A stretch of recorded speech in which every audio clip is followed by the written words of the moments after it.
guess work's done and the weekend's here. I'm up at dawn, gotta make it clear. The hunt is on, I'm feeling that fire. Got FOMO bad and I'm down to the wire. Rolling out in the morning light, chasing that beast that's out of sight. Got my spot all picked out right, gonna score that bottle tonight. Oh, but the whiskey tubers got there first, left me standing feeling cursed. No JD, no Wild Turkey's best, no Russell's 15 left on the shelf. Guess I'll see if I like the rest. Charlie, Jeff, and Rob SS, sipping up all the liquid joy. Cast 529 got the last sweet sip. Guess I need to learn to double click and hit subscribe quick.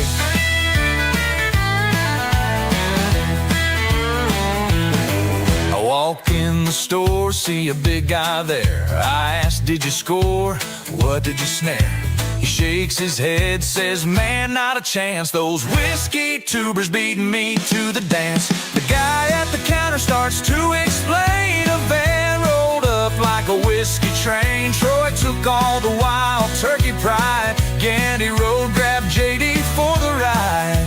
And Iceman Dave with a cheeky grin left with Russell's 15 again. Oh, the whiskey tubers got there first, left me standing feeling cursed. No JD, no Wild Turkey's best, no Russell's 15 left on the shelf.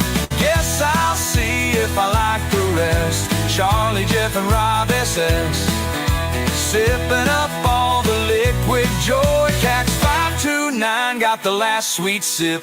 Guess I need to learn to double click and hit subscribe quick. Ooh, hey.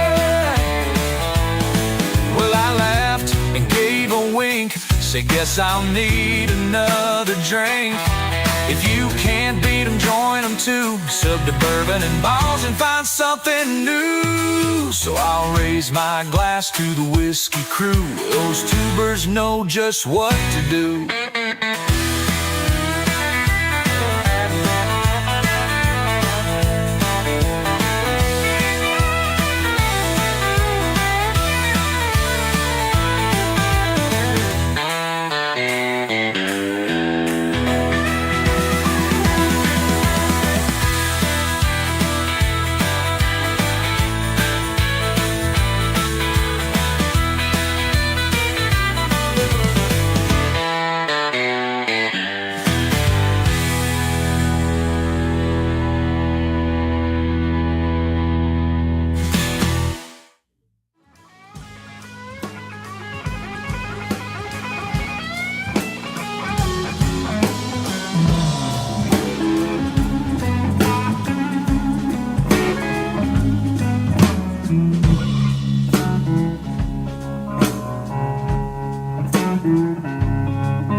All right, here we go.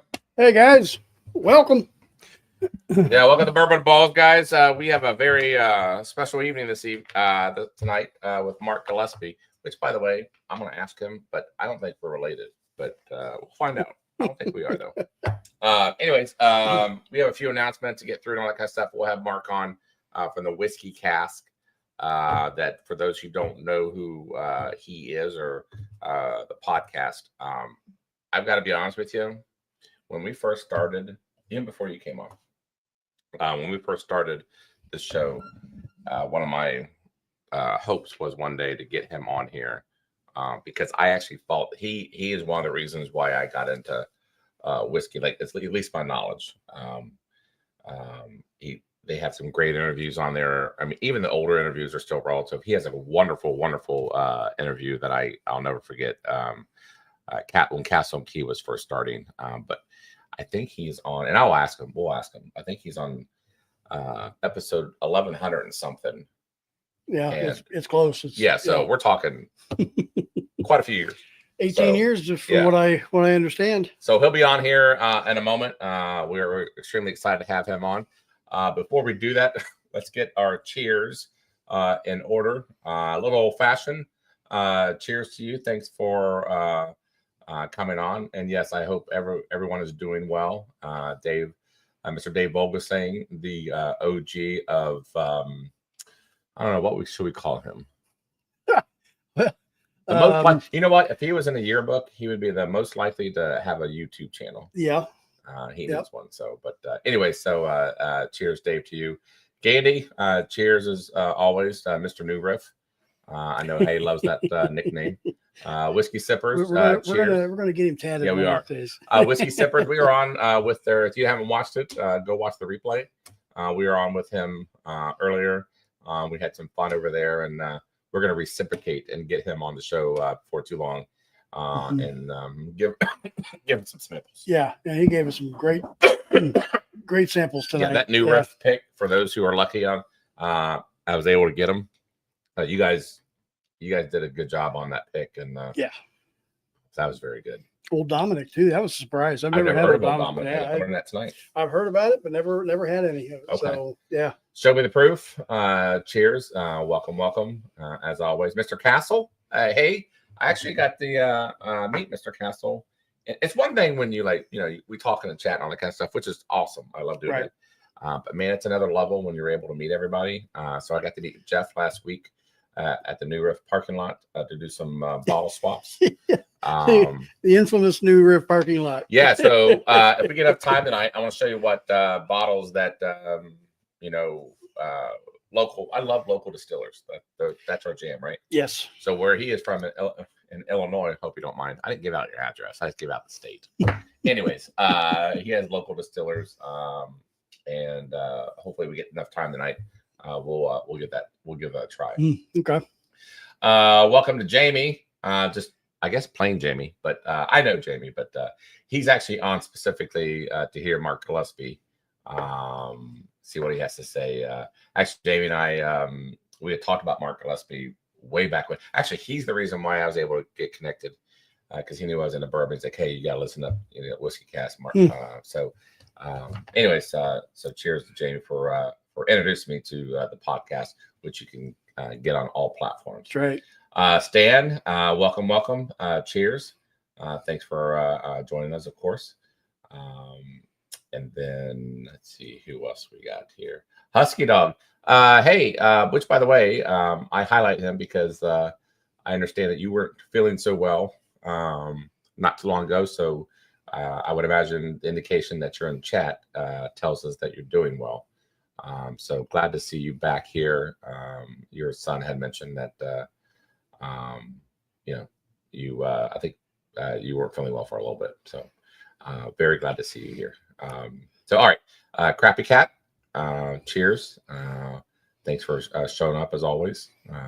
Torup, legend. Thanks for or living, but legend in my mind. So thanks. Shauna Carr from Cast 529.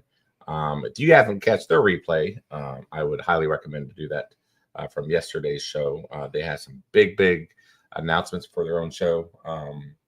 Congratulations to them on a few things that they. Sorry, I'm still getting over this cold. You're not gonna get sick. You're fine. I hope not. No, you're not. But anyways, Cat 529 and Shauna and Brian, they had some nice announcements, and I would highly recommend to go over there and check that out. But yes, Husky Dog, the devil keeps trying to get you down, and you keep coming back. So cheers, and we raise our glasses to you for showing up this evening. Keep on keeping on. Yes. So, all right, Tony Lawrence, thanks for joining us. We appreciate you for hopping in, and hopefully you'll enjoy today's interview. Hey, Bob, the OG. Cheers, all. Yes, Bob. Hope you're sipping on something good this evening. Appreciate you coming on, and as you well know, that Bob is the one of the original founders of Bourbon and Ballz. Yep. So it's always great to have him back and chat at least. Zach. Cheers, buddy. Hope you enjoy your samples that you won. Only took me 4 days to get it to you, even though I see you every day. Matt B, cheers. The OG of the viewers. We'll call him that. I appreciate you coming on. Bloody 81, cheers to you. And Gandy as well. I don't know if I said Gandy as well. Yep, you did. But Matt B, we're going to get him tatted. we are going to get him tatted. Oh, yeah, you're right. So, yes, Bourbon Kitty, cheers. Welcome. Jenny B, I believe Matt's wife. Cheers. Thanks for coming on. Mr. Richie J, I would imagine Miss Lori J somewhere on here as well. Cheers to both you all, as always. We need to do another After Hours Live. That was one of the most fun After Hour Lives I had. We did. And we got to know Mr. and Mrs. Lori J after hours on a stream. That has to be on a Friday, though. It does, yeah. But that was a lot of fun. I really had a lot of fun on that. Yep. Mr. Vogelsang did say that he had some banger Old Dominic store picks. Yeah, I tell you, Whiskey Sippers had one, and it was phenomenal. Yeah, it was. I never heard of them, and that's why I like meeting other people too. So it's always great. Mr. Miller, Keith, thanks for showing up. Appreciate you. Yeah, give out Gandy's address if anyone needs it. I think if people watch the show enough, people can figure out his address. Yeah. Yep. That's funny. So, all right. So I think we have. There's Mrs. Lori J. Yeah, there she is. I knew she would be. I'm scrolling. I'm sorry. Whiskey Sipper's laugh sounds like Bob. I have to go back and watch that. That's funny. Bob is sipping on Old Grand. That's classic. Old Grand 114. You can't get any more better than that. Yeah. So yes, hashtag Whiskey Cast is the hashtag for this evening, and mind you, it's without the E. So make sure you do that for tonight's drawing. We have some nice, unique bottles that are going in the Copper Sky, which one of my favorite craft distillers out of Colorado. Yeah. And then Hamer going in there too. Yeah, Hamer was a surprise. Hadn't heard about it. It's from Indianapolis. We got it as a Secret Santa gift. Yeah. And it was really good. Yeah, very surprising. Yes, Jeff. He's stepping out new Bourbon and Ballz. I would call it new. Well, it is new. As courtesy, it was a nice donation gift from Cash 529 for the fundraiser. Yes. So I'm glad you like the Bourbon and Ballz Rocks class. So yes, most welcome, and we're glad you won them. Yes, Mr. J, we did have a blast, and even though it's been over a month, I still remember it. So Bourbon Hunter Lee, welcome. Appreciate you joining on, and seeing. Hopefully you'll enjoy the guests tonight, as we will. Show me the proof. Yes, Whiskey Cast, hashtag Whiskey Cat. Yes, and then Husky Dog is sipping on the Double Oak Rye. Not to get that confused with the Pursuit Rye, which that's delisted from OHLQ. So unfortunately, it'll be off the shelves before you know it, because unfortunately they did not sell enough bottles. Right. I think it's like 500 units. Something like that. Yeah. It's by store or something like that. Yeah. Yeah. Oh, man. So I got to highlight this. Stan is getting ready to get a little bit of McBrayer just tonight. Hey, let everybody know in the chat what you think of it if you haven't had it before. We always have a great time with it. One of our favorite, as you guys well know, one of our favorite bourbons on this show for sure. Yep. So, all right. I think we have that, and I'm afraid that if I miss anybody, say hello again if you don't mind. It's not intentional. It's just sometimes the chat goes a little bit faster than my brain does. Yeah. So, all right. So, Jeff, you got any announcements real quick? Because we got Mr. Mark Gillespie waiting in the back. I do. I got a couple quick announcements. Next week, March 6th, we have Ed Bly. He'll be on the show. We'll be sampling some of his new Old Stubborn. Do you have it yet? I don't have it yet. Oh, cannot wait. Yep. Love Old Stubborn too. Yep. So we'll have that. And then March 13th, we've got Tom Morrow from Limestone Farms. Okay. Wonderful. We've had Tom on before. Get an update as far as what Limestone Farms is doing. Yep. And unfortunately, the first time we had him on, we kind of had a rush because we had something else going on that night. I don't remember what it was, but we'll make some more time for him on the 13th. Just a couple things to let you know I'm working on. I've got commitments from Noah Witherspoon. If you don't know who he is the only person that knows that is Bob. Bob. He's a blues guitarist, blues artist.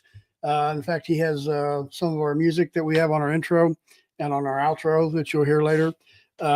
He will be coming on the show, doing a little bit of a live performance for us. So when did you do that? I did that yesterday. Holy hell! All right. Anyways, all right. So, we're not gonna keep Mark any longer. We'll go over the announcements later on because we got more important people to talk about, and that of course is Mark Gillespie of the Whiskey Cast. Mark, welcome to Bourbon and Ballz, and we are so excited to have you on. Thanks for having me, guys. I appreciate it. Yep, man, that voice is just silky smooth. You know that, right? You know that. Well, when you've been doing broadcasting for 45 years, it sort of comes naturally. Good Lord, the freaking voice gods have blessed you with a wonderful voice. I'm not trying to get all whatever, but I'm just saying that's a fantastic voice. So anyways, tell everybody here in chat and also in replay, we know who you are, but if you could give us a quick refresher of who you are, where you're at, how people can find you, things like that. And then we're going to get some questions going for you. Well, I started out doing Whiskey Cast almost 19 years ago. We'll be celebrating our 20th anniversary this November. And I'm a journalist that focuses on whiskey. It's all I cover. And I've been doing it for, as I said, 19 years. You can find us on all the major podcast platforms at Whiskey Cast, all the major social media platforms at Whiskey Cast, and with your giveaway tonight at Whiskey Cast. All right. So 19 years. I mean, that covers quite a bit of ups and downs as far as the industry is concerned. Man, I mean, I know we only have you on for probably about 45 minutes or so, but I guess we got to be careful what subject matters we pick up on.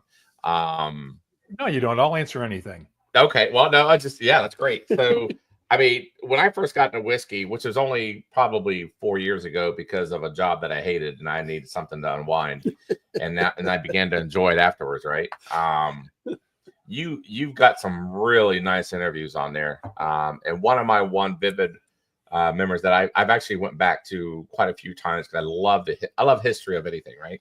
When it comes to whiskey or bourbon, and I'm not sure. And you've done so many of them, so I'm not sure how much I can spark your memory on this one, but you did an interview about Castle and Key and how they came about, and I believe you told a story about how you kind of visited it and then you got stopped by the security guard, right?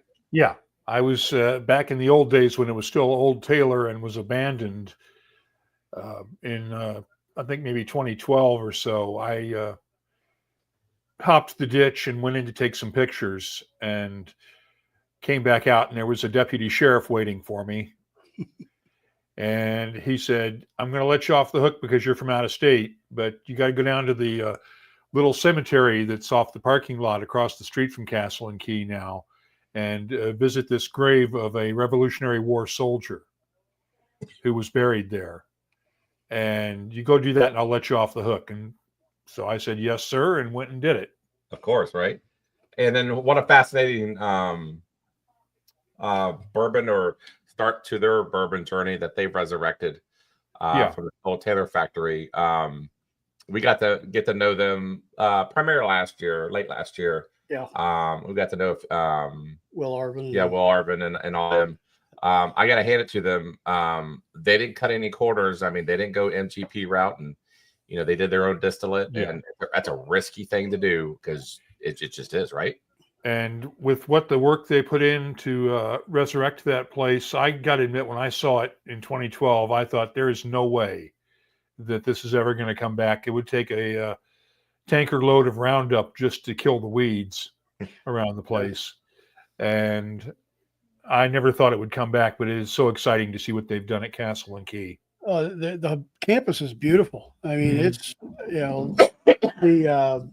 from, down by the Rick House, they have that trail that goes down around the pond, that little fountain area down there.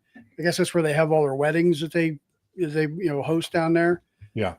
And then the Turkish bath or Roman bath, is that what it was? I think that might be the best facility wise on the Bourbon Trail. I think that's the most beautiful distillery in that path that when people go down there and visit.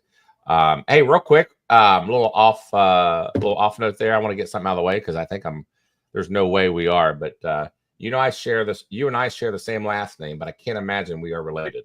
I don't think so.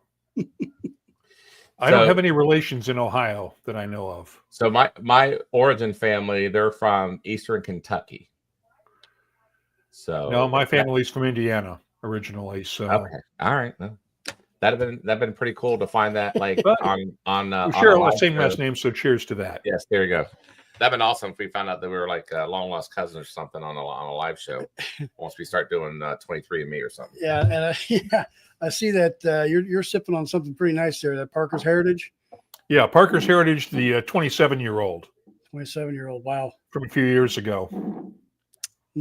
I got to drink it down because when I opened it, the cork exploded. Really? So I've got a big chunk of cork floating in there now, and I haven't decided to strain it out yet. But I found I saved my old corks for a reason. Nice. Yeah, I do the same. So with bourbon, I mean, you covered. If you want to explain to people too, it's not just bourbon, and that's what I like about your podcast. Yeah. You cover everything about whiskey, so I get to learn. Honestly, without your podcast, I don't know crap about anything else besides bourbon, right? So explain to everybody what else you cover and what your experience has been with the other spirits. Well, we cover everything whiskey related from literally all over the world. I've covered whiskeys. I've taken the show to Australia, New Zealand, Sweden, France, Scotland, of course, Ireland, of course, Taiwan, India, just to name a few of the countries we've done the show from. Wow. Speaking of India, I saw that they've decided to reduce their tariffs. They've gone down to 100% from instead of 150. I did. Yeah. So good subject, good segue. I love to get your thoughts on the recent volatile news that we've been getting the last couple of months. What time is it now? Yeah, right. Yeah, it could change in the next half an hour. What is the way it's positioned now? Granted, it hasn't officially enacted, and usually the 11th hour, usually something different happens. What are your thoughts as far as how that will impact the whiskey and especially the bourbon industry? Well, let's assume for a second that the 25% tariffs do go through on Canada and Mexico next Tuesday, as the current threat indicates. Mm-hmm. What that's going to do is immediately result in a backlash in Canada and Mexico, because you had 6 different provinces in Canada where the provincial governments control liquor outlets. Okay. And the provinces have essentially ordered that if those tariffs go into place, they're going to pull all American whiskeys off the shelves. Right. Which means that not only can you not buy them for retail, but bars and restaurants can't order them to restock. So you're going to lose sales. The Liquor Control Board of Ontario is the biggest purchaser of alcohol in the world. I did hear that. And they buy over $1 billion worth of American whiskey every year. Wow. I wonder why that is. Because it's in demand. Well, no, I know that, but why Ontario? Why is that place? Because it's Canada's most populous province, and the province controls all liquor distribution. Okay. So to get into Canada, you have to go through the province, through the LCBO. Okay. Interesting. So you're going to see that happen. You're going to see Canadian whiskey will become more expensive.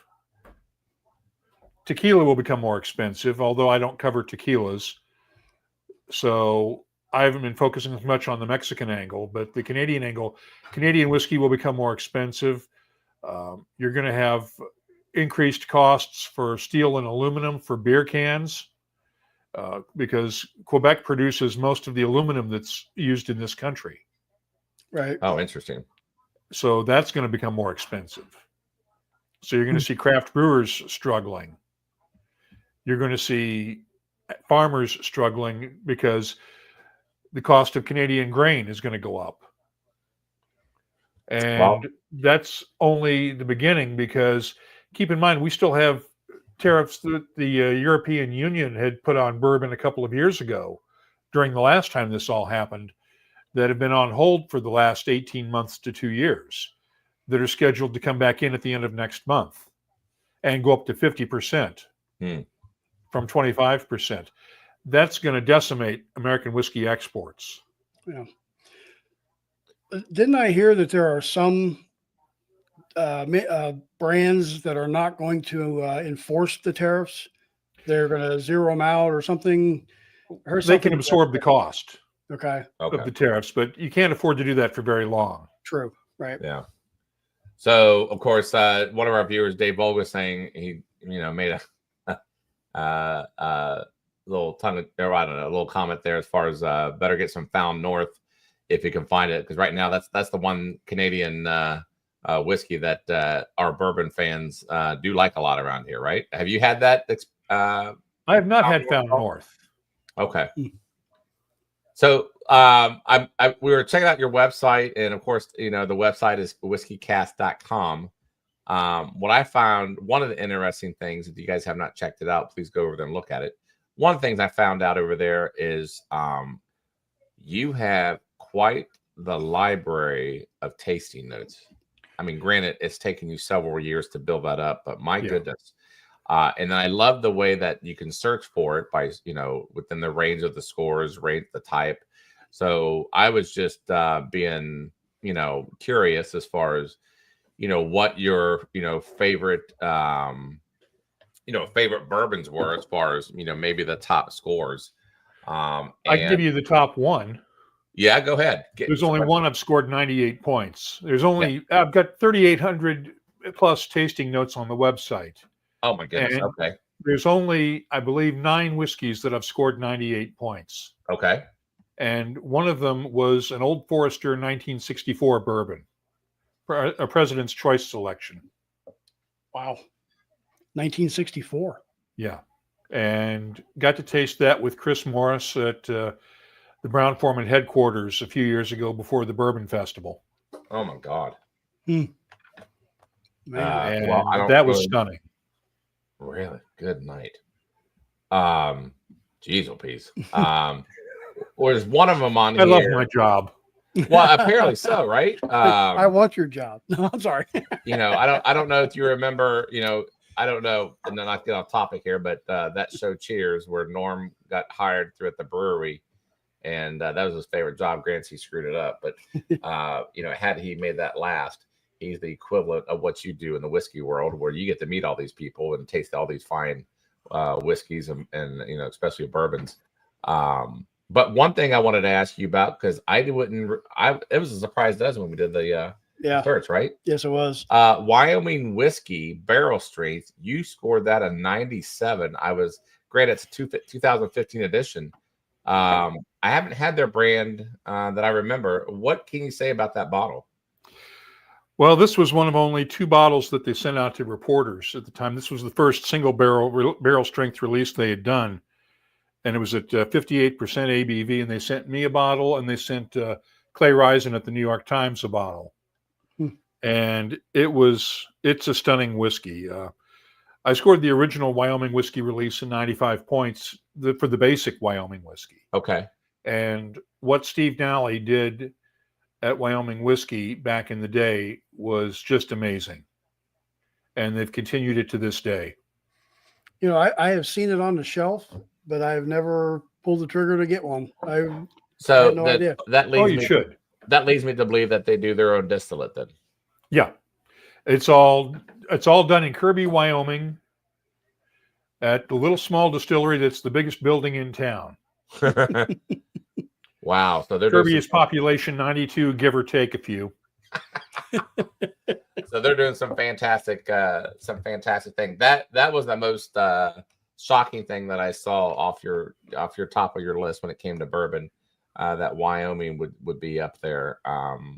Because I mean, I saw the other one. Obviously, you had the Pappy's 23. Yeah. You know, and that's not a surprise to a lot of people, of course. But to see Wyoming up there, I thought there must be something special about what they're doing up there. So it is. They're doing a wheated bourbon. It's very similar to Maker's Mark, which is where Steve cut his teeth. Okay, and then I noticed you also have like Frey Ranch Distillers on there as one of your favorite ones. I got to be honest with you. I think it gets a bad rap a lot of times from people that I know.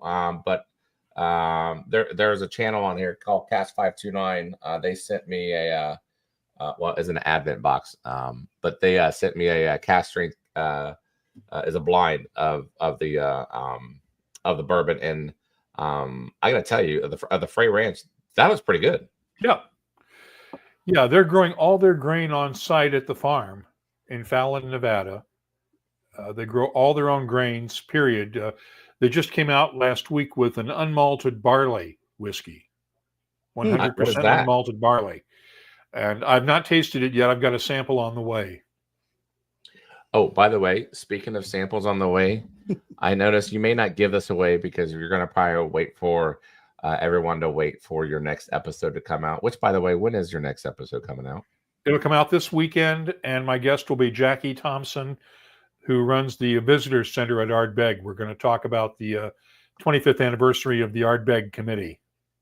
Okay, I wasn't looking for that answer, but that's awesome. But we'll also have Chris Fletcher from Jack Daniels on board talking about the 14-year-old. Yes. So, I mean, I know you're probably not going to give anything away or give any hints away, but I mean, that experience in itself had been fantastic, because right now everybody is losing their minds over the 14 right now.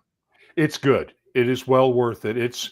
It may be the best of the Jack Daniels aged series, the 10 and 12-year-olds. Okay. That went before it. It is stunning. They bottled it at barrel strength. And I don't have my notes with me to what it is, but it's in the 60s. Wow. Okay. It is a hazmat whiskey. Oof. In the 60s? What's in the 60s? ABV. Oh, okay. Yeah. Wow. Because I think it's at like 139 proof, something like that. Oh my God. Because the 12 was our 2023 Bourbon of the Year. Yeah. And we always do it blinded. And that was fantastic. So to say the 14 is stunning. That's scary. Yeah. Well, it's gonna be hard to find, but I noticed that on your Instagram. And I was like, good God, he's got the Jack Daniels media sample. The rye guy has it correct. It's 129.6. Okay. And Torapidal, I believe, or Hody, I believe, is. Yeah. I saw the comment on there about JD 21 incoming. No, but there is going to be a Jack Daniels. Well, there will be a 21 at some point, theoretically. Their next step after the 14 is to do an 18-year-old. Ooh. The oldest they have in the warehouse right now is about 15. So that's still at least 3 years away. Okay. But their goal is to recreate all of the aged whiskeys that Mr. Jack himself produced back in the day before Prohibition. Ooh. And then am I to assume it went as high as 21, or what are we talking? 21, I think, was the highest that they have records for.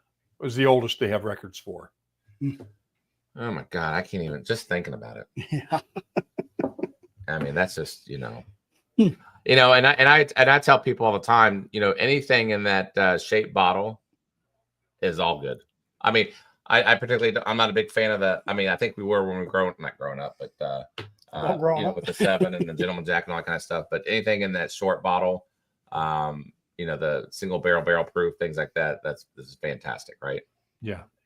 It's a different animal for sure. Jeff, why don't you take over for a minute? I'd taste it with you live, but it's on my desk. The sample's on my desk upstairs. Well, we should have asked for a sample. I'll be right back. Yeah, he's got a battery. Get ready to lose a battery over here. Yeah. So as far as anything, bourbon news wise, what do you know as far as anything coming up? Well, Old Elk is coming out with some new stuff. Yeah, we had Old Elk on a couple weeks ago. They've got a cigar punch, and their new cigar cut is coming out or already out. We had a couple samples of the cigar punch, or the punch cut is what it's called, and that was phenomenal. Yeah, Old Elk. Oh, Old Elk is good. Yeah, and they're getting to the point where their juice is getting older. Right. Yeah. Yeah. It was very good. She's going to send us. There's another batch that they're coming out with. I can't remember what she was calling. It's kind of like a Amberana style, if I'm not mistaken, coming out soon as well. There's one other one that I know you guys have had Bardstown Bourbon on a lot recently. Mm-hmm. Oh yeah. They've got a new bourbon coming out that's matured in. It's finished in barrels that were made from 300-year-old French oak. That was the same. Comes from the same forest that they harvested to use for the timbers for the restoration of the Notre Dame Cathedral in Paris. Oh, you got to be kidding me. Yeah. So I've got a sample of that, but I've not tasted it yet. Oh man. So speaking of that, I only can imagine what your sample library is looking right now. So I'd imagine you got to keep up with that, right? Yeah, what you see behind me is only the bare minimum. I could show you. I'd have to unhook everything to show you, but basically I've got 7 or 8 racks of these big tall steel baker's racks. Yeah, Mm-hmm. yeah. Full of bottles. We cleared out some inventory last year just to make some space, and we cleared out 184 bottles. Wow. Just to clear out. Just to clear them out, we found a whiskey club. The Monmouth Whiskey Club took them all. Wow. So we have a question from Keith Glandon.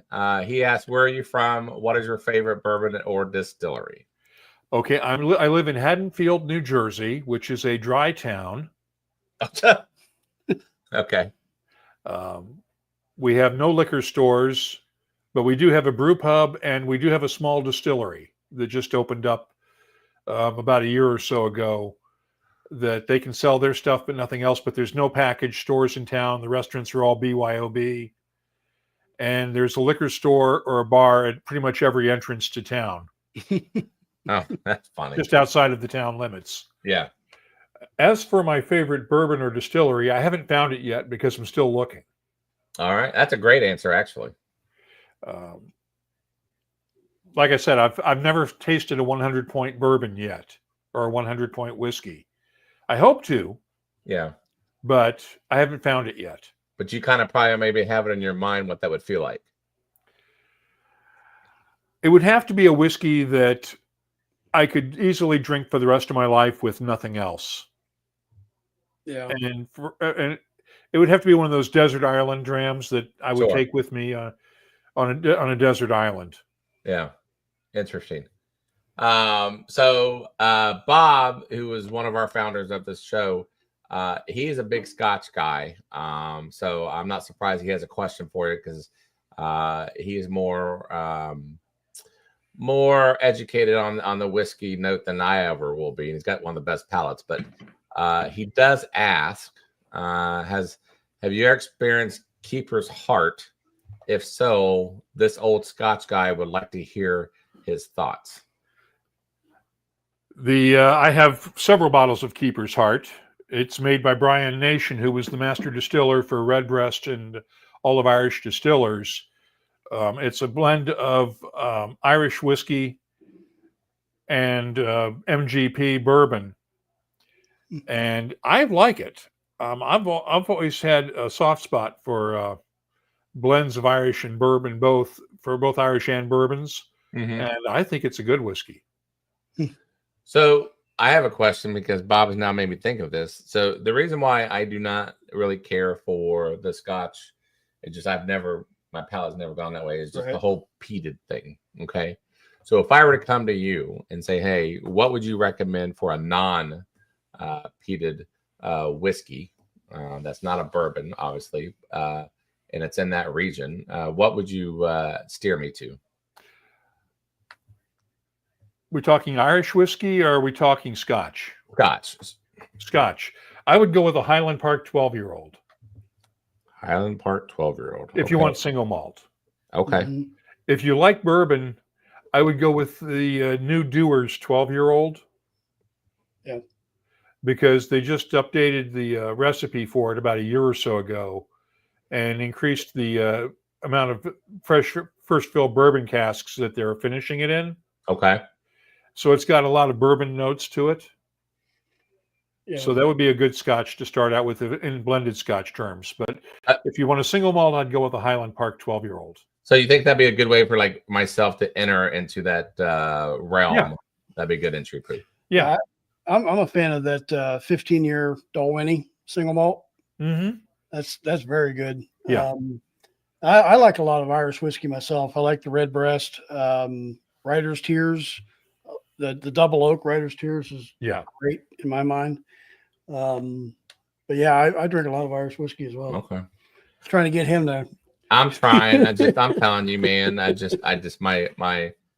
brain just doesn't go that way. I don't know if you're going to give it up here, but I think maybe we may have to wait for the podcast to come out. Matt B would like to know, did you end up scoring JD 14? If so, what was your score, or is that something that I scored it, I believe. I don't have my notebook down here, but I scored it, I believe, in 93. Okay. Wow. Okay. Man. And then Jamie asked a question for Whiskey Cat. This is how he introduced me because of the IndyCar, and I don't know what your background is with this, but work group is more critical of the bourbon or IndyCar.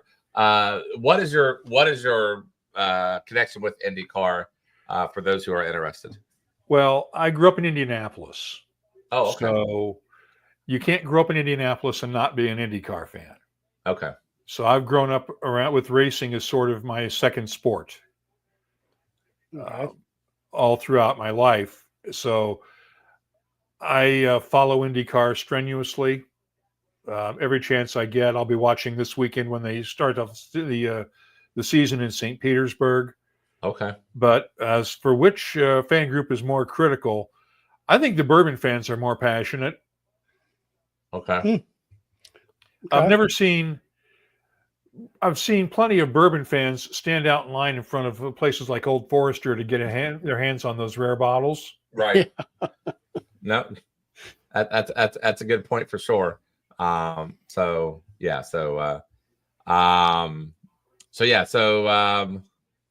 see. Torp talks about $50 banger cast strength Irish bourbon keepers. And then I'm not sure what this is. Yeah, that's Bunnahabhain 12-year-old is the first Scotch he really liked, and that's a good Scotch to start out with as well. It's not peated, even though it comes from Islay. Yeah. What? From Iowa? No, the Islay. Iowa. Oh, okay. All right. I was like, there's no way it freaking comes from Iowa. So all right. So Keeper's Heart, would like to try it. Where can you get it? I would imagine is that pretty easy to find, or how does that work? It's mostly sold in the Midwest. Okay. It comes out of Minneapolis. I wonder if I would imagine Party Source would have it. It may. In Kentucky. Yeah. Party Source might have it. Yeah, interesting. Liquor Barn might have it too. Oh, okay. Interesting. So you had mentioned that you're a journalist, but you've only been doing this for 18, 20 years. Yeah. What got you into it? What were you doing before that led you to this? Well, the origin story of Whiskey Cast is simple. Back in 2005, podcasting was in its infancy. There were only a few hundred podcasts out there. But the company that I was working for at the time, producing our broadcast content for CNN and other folks, the Brain Trust decided that we should get into podcasting and we should do a podcast. I was the poor schmuck that was going to have to make it work. So what I did was say, hold on, let me go play with this for a little bit and see what we're getting ourselves into before we commit a company's brand to a podcast that we may kill after a few weeks because nobody's listening and it's a pain in the butt to produce. Yeah. So I took my audio gear and went to Whiskey Fest, New York, and the first interviews I did were with folks like Parker Beam, the late Dr. Jim Swan, Jim McEwen from Brookladdy, other folks.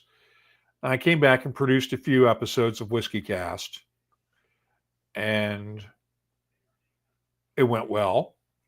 So I went back and told the bosses, yeah, we can do this. Here's what the IT guys are going to have to do to make it work. Here's how we make it work at this end, production-wise, but we can do it. So, I mean, you're all over the world, though, too. So, I mean, it's not just the states that are listening to you. I mean, you're getting, I'd imagine, a following everywhere just because of all the broad or the spectrum of different spirits that you cover. Right. We've got listeners in this last count about 180 different countries, including some countries where you can't legally have alcohol. Wow. Mm-hmm. We get the expats on those. Yeah. Interesting. So I understand that you do IndyCar, and we talk about sports as much as we can as far as where the conversations go. What are your passions as far as when it comes to sports? What do you like to really stay in tune with? My passion is hockey.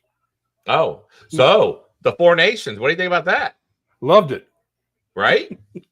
Loved the Four Nations. I thought that was the best idea that they've had for an all-star competition in years. Yeah. And I watched every game. I wasn't happy with the way the final turned out. I would have liked to have seen the U.S. win, but you can't argue with the quality of the Canadian hockey team. Yeah. So I don't know. I mean, I know enough. I'm the casual viewer. I'm the viewers that I'm one of the casual viewers that obviously help spike the ratings. How often? I mean, I would imagine it's the first stuff they're doing. Has there been talk as far as when the next time they're going to bring this back? Is it every 4 years, or what are they doing? Well, this is a one-off. Next year they're going to do the Winter Olympics. Okay. And then 2 years after that, they'll do a World Cup of hockey. And then 4 years after that, every other year. The goal is to have a competition every other year in between Olympic years. Okay. But I mean, have the NHL players go back to the Olympics. They got to be thinking about how they can market this again. I don't know if they really expected as many viewers as they. I mean, they blew away every expectations, I'd imagine. Yeah. So, who's your favorite hockey team? The Flyers. Flyers. Yeah. Okay. Was at a Flyers game the other night, watching them thump Pittsburgh 6-1. We love that in here in the studio. He's a Pittsburgh guy, so I'm a Pittsburgh guy myself. And then I'm watching now. I've got to admit, I've got the TV on behind the camera, and Pittsburgh just pulled their goalie because they're playing the Flyers again tonight in a home and home, and the Flyers are up 3-0, and Pittsburgh just pulled their goalie out after giving up 9 goals in 3 days. Oh man. Yeah, they got his number. Wow. Circling back because I'm going to get through some of these questions. And again, chat room, feel free to ask Mark any kind of questions because he's going to have, I would imagine he's going to have answers to all this stuff. Torp did ask as far as, have you heard of Cedar Ridge by chance? Yeah. Okay. Cedar Ridge makes some great whiskeys. Okay. So your thoughts on them, perhaps? Yeah. I love the quintessential single malts that they're doing. Okay. I've not tried as many of their bourbons, but I have tried several of the Cedar Ridge American single malts that are very good. Wow. Okay. Speaking of the American single malts, what do you think of this new designation? I mean, is it going to be a good thing or? Yes. Okay. Because with that designation, that now clears the way for the party sources and the Total Wines of the world to set up a section for American single malt. True. Yeah. Before they were putting it in with, they'd put it in with the bourbons. They'd put it in with single malt scotches. Yeah. They'd put it everywhere but with Canadian whiskeys. Yeah. Interesting. And now they can set up a separate section for American single malts, and you're going to see more distillers actually come out with American single malts, I think. Yeah, I've been wondering about that because there's a lot of the craft places out there that do the single malts. I just haven't seen too many of the bigger distilleries, the legacy distillers that have come out with a single malt. They try to compete, but they're just not there. Well, Bulleit's American single malt is pretty good. Is it? I've seen it out. I just haven't tried it. And Claremont Steep, which was Jim Beam's version of an American single malt, Right. came out. That was pretty good. Freddie Noe put that one together. Yeah. And we got mixed reviews on that one. On the Claremont Steep, on the yes. Claremont It gets quite a bit of jokes around here sometimes. But then again, also we're a bourbon channel. We're not a single malt channel. So yeah, exactly. It takes something pretty special for us here to even. I still can't get in a single malt. Like I even had a New Riff single malt, which they make great bourbon, and I'm sure that comparatively that's a good single malt, but I just can't get into. We're like a stone throws away from New Riff. We just love them to death. We think they're fantastic. Got a lot of respect for New Riff. Yeah, they're putting out a lot of good stuff right now. And we got a lot of local craft distillers around too. We got like A.M. Scott up in Troy, Ohio. Yeah, there's a lot of craft, and then we have McBrayer. Yep. Which, by the way, have you ever heard the story? And I know the viewers here are sick and tired of me talking about this, but my God, I like what I like. But there's a story out there of W.H. McBrayer, known as the Judge. He has it. I would love to connect you guys together. They got a fascinating story. It goes back to the 1850s, where W.H. McBrayer was found to have. There was on the back of a letter to E.H. Taylor was a mash bill written to him from W.H. McBrayer, because I guess at some point E.H. Taylor was sourcing whiskey because he could not get his own at that point, and he got a recipe from W.H. McBrayer, and they're also tied in with Mary Dowling, and then Dixon Dixon Detman, and he happens to live not too far from us, and we became a big fan and friends of there. Have you heard of W.H. McBrayer at all during the history books or anything like that? I have not. Okay. The name doesn't ring a bell to me, but I may have read about it somewhere years ago. Mm-hmm. But I'm going to be honest with you, that one doesn't ring a bell. So with you being, I wouldn't say historian, but just the reporter that you are, I've got to send you some information, and he is very approachable, and I think he's a guy that I would love to connect you two with. Yeah, because he's like whatever current generation that he is of the family. He had since trademarked the family because Jim Beam used to own the rights, and they let it expire, and he bought the trademark. And then I guess the trademark people had told them that, hey, I understand you own the trademark, but you're going to need to start selling some bourbon, otherwise you're going to lose your trademark. So he's resurrecting the recipe that McBrayer and E.H. Taylor had, and it was our 2024 Bourbon of the Year, and we blinded it, and it beat out Russell's 15. It beat out Jack Daniels. It beat out It beat out a lot of good stuff, and this is the box here that comes into. But I off air or whatever, I'll send you some information. Yeah, send it along. I'll take a look. Yeah, I think you'd be fascinated with their story. It's a fascinating story. Yeah. Love stories like that. Oh yeah, I eat up that all the time. So real quick, so I'm just checking through the comments as far as if there's any other questions. People are commenting on obviously the Jack Daniels. Let's answer Keith's question here that you got on the screen. Yes. Basically, I was a producer for the Gallup poll, and produced the segments that the Gallup poll did for CNN back when we were doing the CNN USA Today Gallup poll. So I worked for Gallup. So that's like a wide range of everything, correct? Yeah. They're not around anymore, right? Yeah, they're still around. Okay, I just don't hear much of them anymore. I guess back in the day it was more prevalent because maybe the internet wasn't there. Yeah, So and they were the only ones. Now there's Okay. all sorts of upholsterers out there. Well, Interesting. so are you hearing anything? We're drinking some old Carter here. Are you hearing anything more about where old Carter is going to be going? He just, as you know, he had to buy back his company in an auction. How's he looking as far as getting producing again? And I haven't heard much about old Carter since he bought back the company. okay, So that's one I'd be interested in following, just to see where they come back to.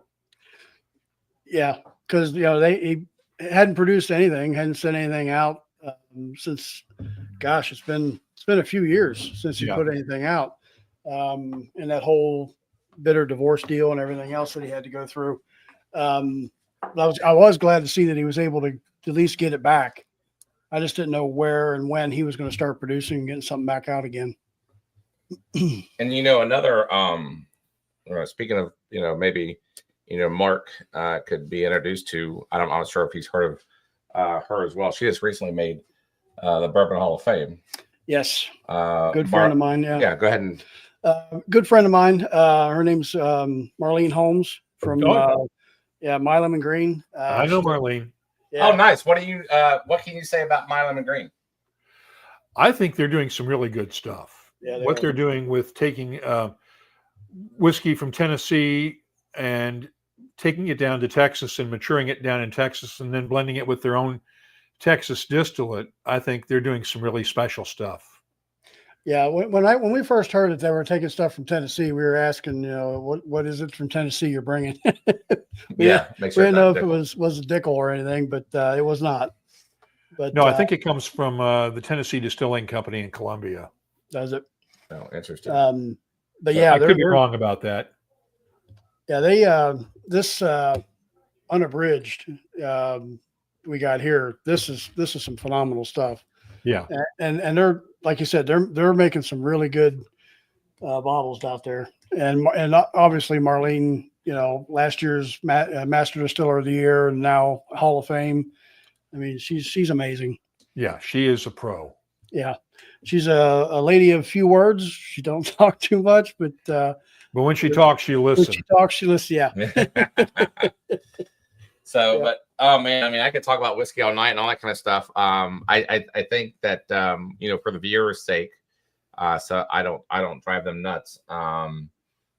Remind people though, real quick, if you don't care, as far as platform wise, which by the way, is it strictly just podcasts, or do you do any video, or how does that work really? We've done live streams in the past, like you guys do. Yeah, and we're looking at possibly bringing those back in the next couple of months or so, maybe doing it once a month or so. We were doing it every week during COVID. And then we were doing them at 5:00 on Friday afternoons. And then people started going back to the office and the audience fell off. So we had to stop doing it. Okay. But it's the podcast and then our social feeds. Okay. Torp is asking real quick before we let you go, and we do value your time and we appreciate you coming on. Guys, I've got plenty of time. Okay, all right, cool. Torp is asking what Mark's opinion on Nancy Fraley's kicking butt at a bunch of distillers, perhaps, or just working with just one. What's your opinion? Obviously, we have an opinion about Nancy Fraley, but I love Nancy. She's one of one. Yeah, Nancy is unique. She makes every distillery she works with better. Yeah, doesn't she? Yeah. Yeah, she most certainly does, and everything she touches seems to be is gold. And I think too is obviously everybody trusts her, right? Yeah. So anytime she puts her name on a bottle, and I'm sure she goes through that too, making sure she doesn't put a name on she doesn't like, but everybody trusts her name and trust her blending experiences, and she's amazing. Yeah, and there's a lot of women out. There's a lot of women out there in the let's face it, in the men-driven bourbon world that is just breaking through all kinds of stuff. Yeah, Fawn Weaver obviously comes to my mind, right? Yeah. I think what she's done there is just, I think that's one of the best stories out there. Yeah, if you've read Fawn's book, and I highly recommend Love and Whiskey if you haven't read it yet. Yep. It's a great story of how she essentially researched the entire Nearest Green story and talked to his family and then founded a brand around it. Yeah. I think I read, gosh, I can't remember the author that I read about that. He does like myth busting on, in the bourbon whiskey industry. And that story of the Jack Daniels and the slave isn't necessarily 100% accurate. And there's portions of it that are, I guess, but for the most part, yeah. So for the most part, it's accurate, but there's some parts that have been embellished over the years. Yeah. So Tor's full of questions already. Who does Mark follow, sub, or watch on WhiskeyTube? Assuming that you even have time to do any of that. I don't have time. I honestly don't have time between keeping up with all the whiskey news that we're trying to focus on around here and then trying to keep our own content level up. I don't have time to follow a lot of other folks. I'm sorry. Yeah. No. I would imagine that, your time, I can't even imagine even what that looks like. It's just, it's pretty amazing that you have found time with us this evening. Oh, no, it's my pleasure. And I've been working on Jeff. So Jeff is the guy who, and you guys have talked. Jeff is the guy that I throw out, and sometimes I throw out maybe goals that are way too far reachable. I just want to see how crazy it can get. And I remember not too long ago, I said, "Hey, why don't you just see if you get Mark on? Just BSing." And because we could talk about this all day. Oh yeah. And I love talking, especially bourbon. It's what we know, but with rye and then single malt, things like that. And maybe one day I'll get into the Highland Park and maybe I'll go into the Scotch world and dip my foot in the water. We'll see. I don't know because I don't know. We'll see. I'm a Scotch fan. I'm an Irish whiskey fan, and that's actually where I started. I started in Scotch and Irish whiskey, and migrated into bourbon. So weird, but that's how it happened. So you're in the New Jersey area, correct? Right. Just outside of Philadelphia. Okay. So what is out there? I mean, obviously you got not Philadelphia, but never mind. You're too far from that. But maybe. Ask anybody. Craft. I love craft distillers. That's where my head's at right nowadays. We all know the legacy ones, but man, I'm telling you, craft distillers can pivot quickly and they can do things that maybe legacies cannot.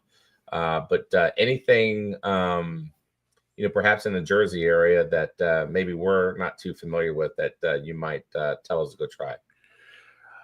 Nothing in New Jersey specifically. I'm trying to remember the one in Philadelphia that produces Liberty whiskey. Okay.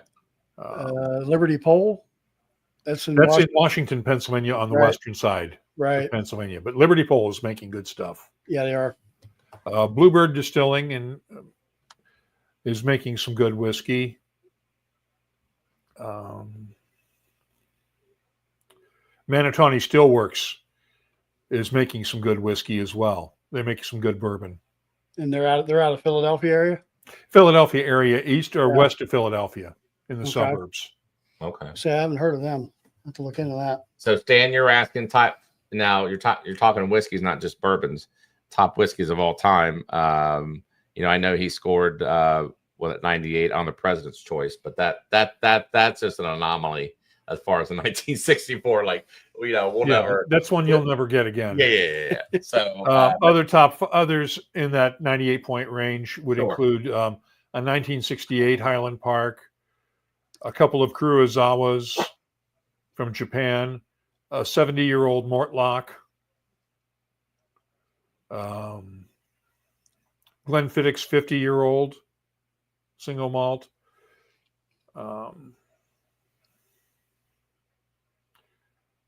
Those are the ones that come to mind right now without pulling up the website and checking it. Yeah. What are your thoughts on Indian whiskey? I know they're like one of the largest exporting Scotch out of India. Right. What are your thoughts on that? I mean, what would you say is good from there? I think Amrut is good. Most of the whiskey that's being exported from India is pretty good. The Rampur single malts are very nice. The Indri Trini single malt is very nice. Amrut's making some good whiskeys. Paul John's Nirvana is out. It's relatively new, and it's a good whiskey as well. Now, do they compare adhere to very favorably with Scotches? Yeah, right. I mean, do they adhere to what we would refer Yes. to as our Yeah, these are not molasses-based whiskeys. Okay, all right, yeah, What's that? These are traditional single malts. yeah. They're Am I gonna like that? probably not. Well, not the molasses. Yeah, wouldn't want to. You know, I haven't tried. What I want to try is the Barge 10 Amrut. That is very good, I think. Yeah, so we got people just throwing all kinds of questions at you. If we don't mind. No, I don't mind. Because I think we value, right, of your experience and everything that you have come across. You know, like Tort, for instance, asking top 5 under 200 that we can actually find. So, you know, let's take out, you know, the 1964 and, you know, everything else that, you know, things that, you know, we could probably go find and give you hard enough, right? And I know that's such a question that you probably get asked a lot. Like, you know, we get asked too, like, what's our favorite bourbon? And you know, my answer a lot of times is it depends on what day. Yeah. You know, It's so subjective. It is very, but and you know, I've got to admit, I very seldom ever worry about pricing because I get a lot of samples sent to me. Mm-hmm. So I very rarely ever actually buy whiskey at the retail level. Boy, you got quite the life there. I want to be you when I grow up. I'm not saying it to brag. It's just that it No, so I know. You weren't. I don't get a chance to really look at prices. Yeah. Let's see. Stan asked about new category. Heard great things about Westward and Milestone. Yeah, I've heard great things too. Yeah. I would imagine you would agree with that. I'm trying to pull up that comment here. I have it highlighted on the thing. I don't know. Westward. Westward Milestone. I tasted that one. That's about a $200 bottle. Okay. That's worth every penny. Okay. Westward is the underrated little sister to Westland Distillery in Seattle. Yes. They're not related, but they get confused all the time. Yeah. But Westward is doing some really nice stuff. Interesting. I did have one. Let's see. What's that? It's made out of Hood River Distillers. Pendleton? Not Pendleton. McCarthy's, yeah. What do you know about them? Any thoughts on them? I had their distiller on the show a few weeks ago, Caitlin Bartlemay. Okay. And they are making some good stuff. They brew outside, and they contract with a brewery to produce their mash. Excuse me. And then they distill it at the Hood River Distillers. But McCarthy's was the original American single malt. Yeah, we're going to have Caitlin on at the end of March or early April. You'll have a good time with her. Yeah, that's what I've heard. So we're working on a date to get her on, but we're going to get some samples sent to us and go over them and talk, discuss them with her. Yeah. We're just now kind of getting back into, or not getting back, we're getting into some of these single malts.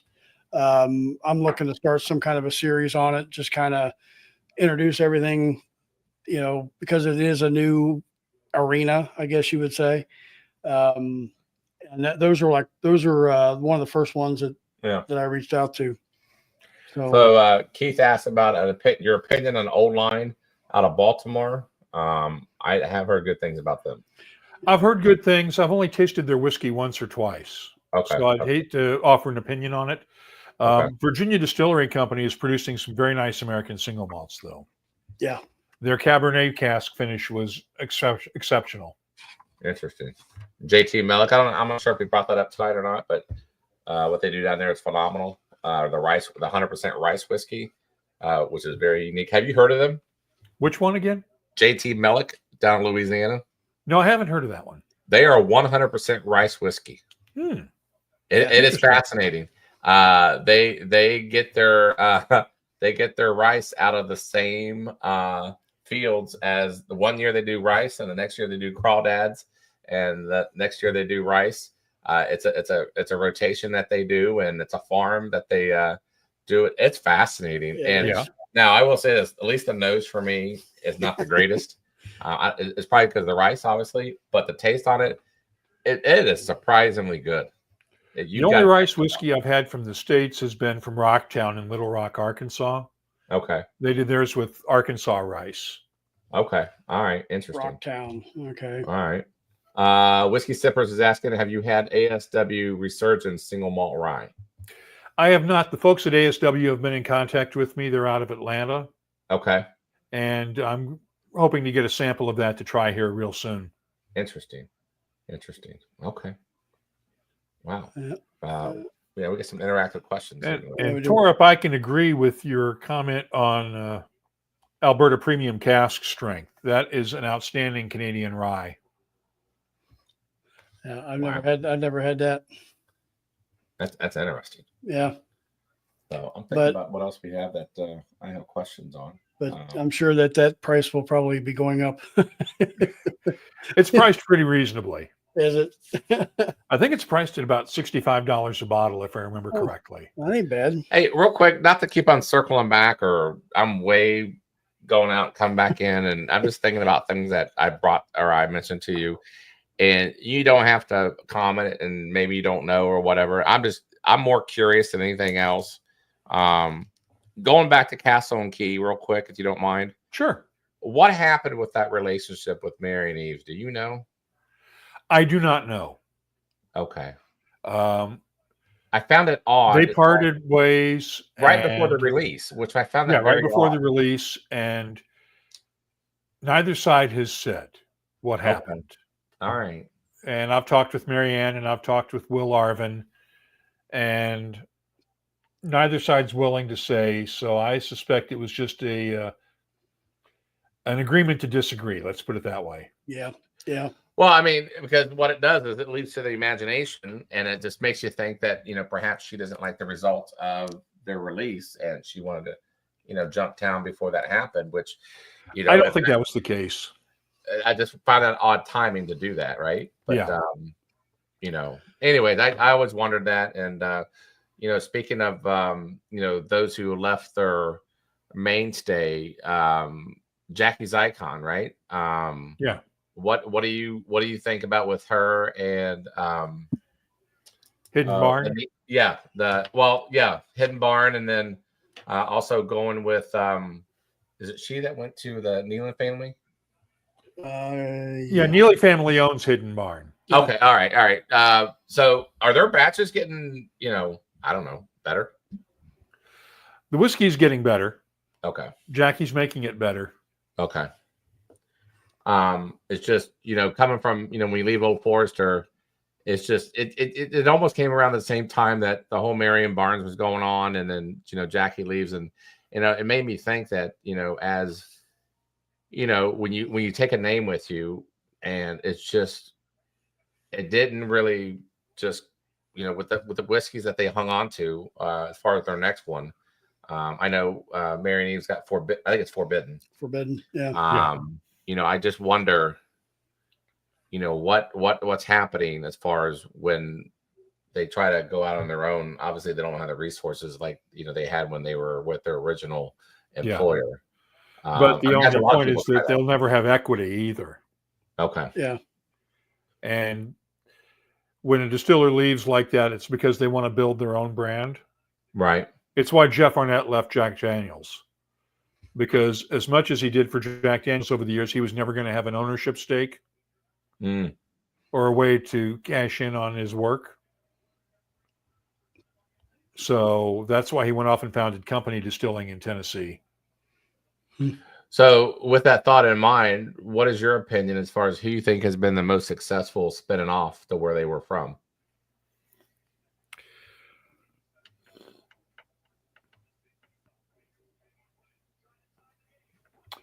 Hard to say.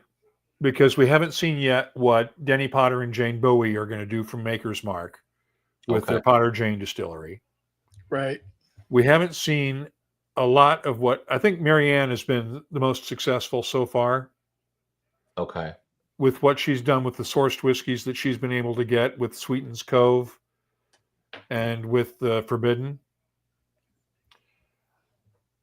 We haven't really seen yet what Jackie can do at Hidden Barn. I think that potential is still untouched. Okay. So I would say it's still too soon to say. Mm-hmm. Well, I mean, we're only talking, a few years ago. Yeah. But of the last 5 years, I would say it's still too early to say who's going to be the most successful. Torp is asking about Greg Metz. I do not know who he is. Do you know who he is? I don't know. Greg Metz was the guy that was at MGP for many years, was their master distiller, and then went off to work with Old Elk Bourbon. Oh. Okay. Man, we had Old Elk on 3 weeks ago? A couple weeks ago, yeah. Holy Moses. I mean, their stuff is good. Yeah. I was quite surprised. Yeah, the cigar cut for me is their best. Okay. The punch cut was good. And then like I said, that I can't even think of the name of it. The Amberana style that they were going to come out with. She said she would send some samples of that. So okay. Hope to get some of that. Interesting.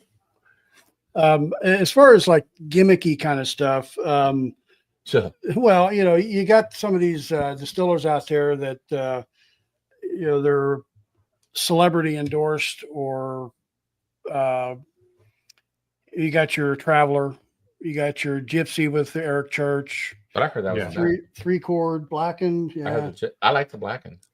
Yeah, and a lot of those are kind of they kind of circumvent the aging system of some of them by doing some type of vibration with the music, or not all of them, but right.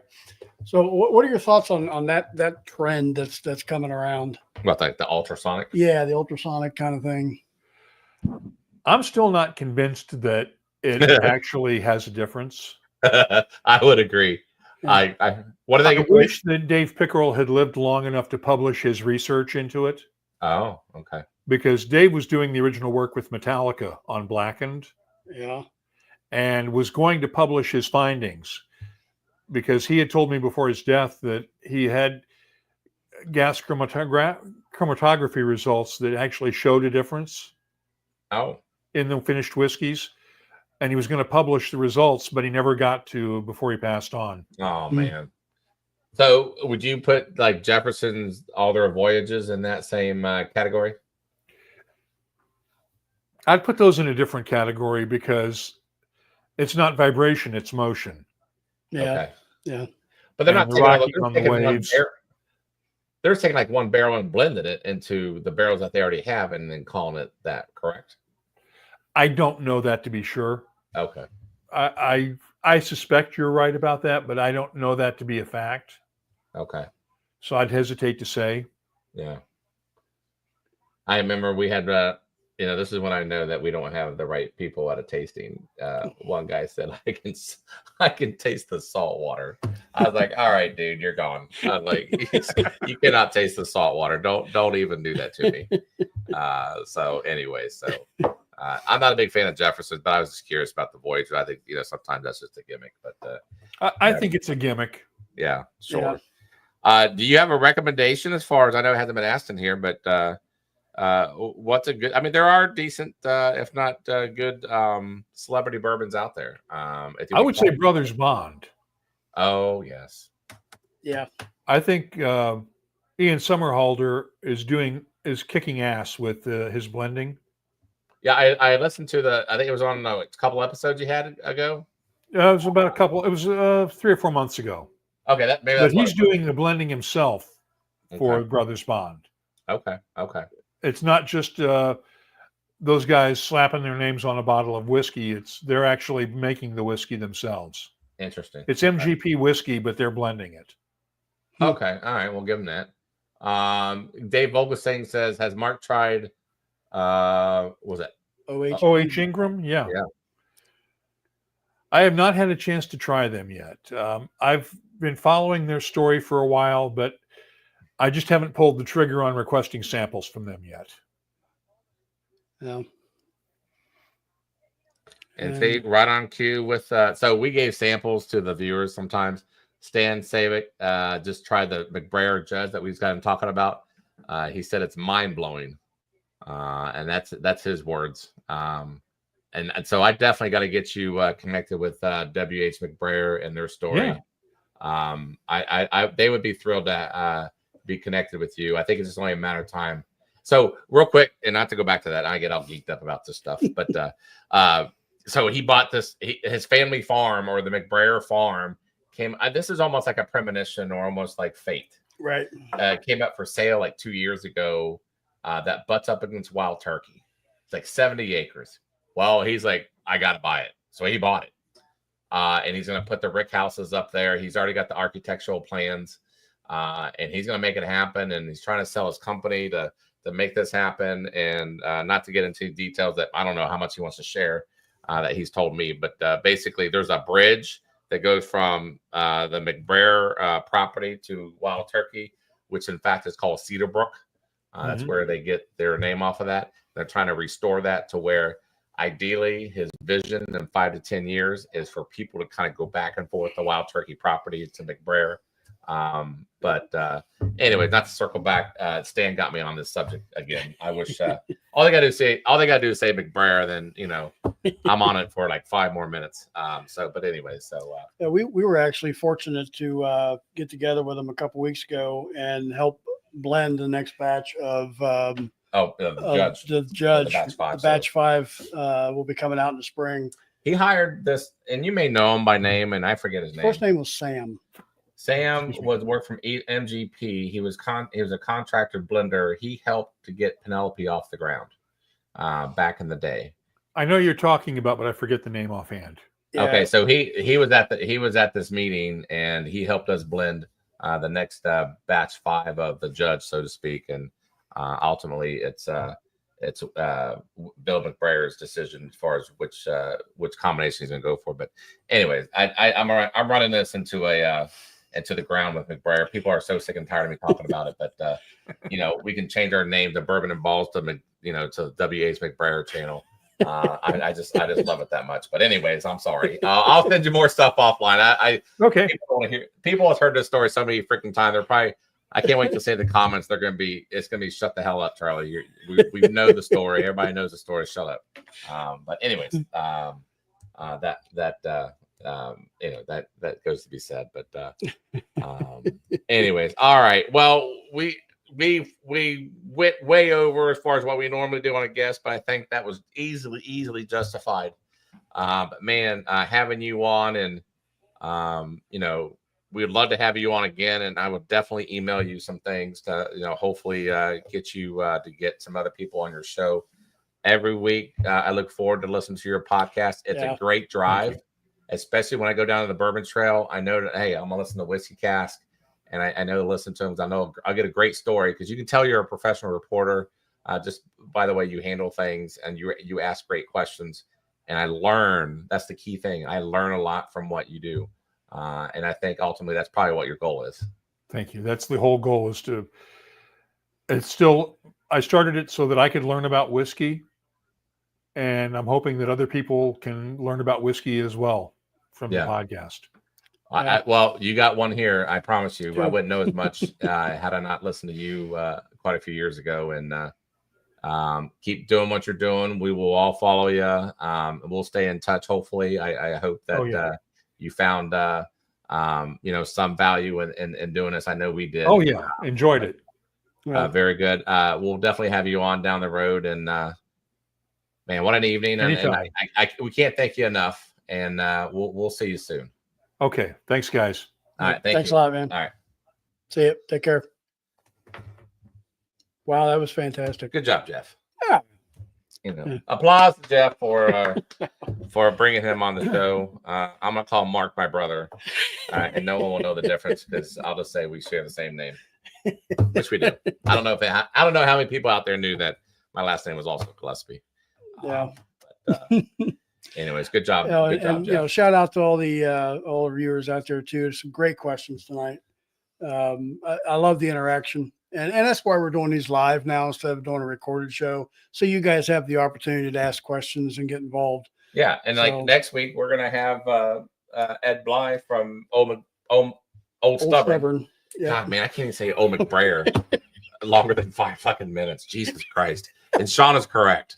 I need to get him. You know what, Shauna? Here's what I'm gonna do. Because I know this will never happen, and I don't care to say this is live and it's recorded. I don't give a shit.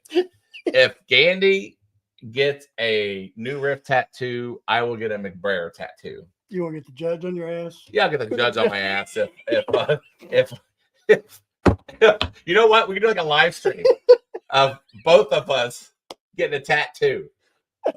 Gandy, I'm telling you, dude, you agree to do it. I will put the judge, I don't know, on my ass, but I'll put him somewhere. Right here. Put it right there. Yeah. So, whatever.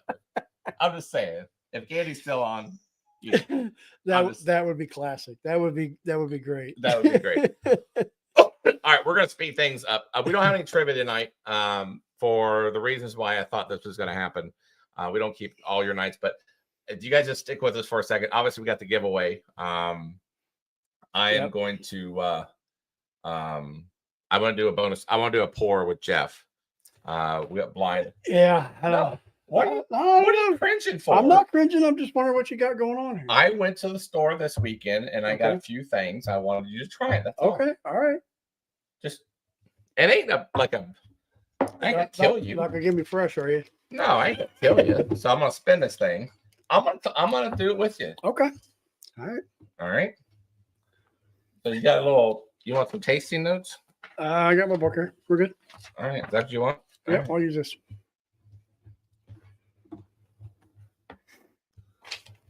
Yes, Charlie's will be in a heart on his butt cheek. He may be.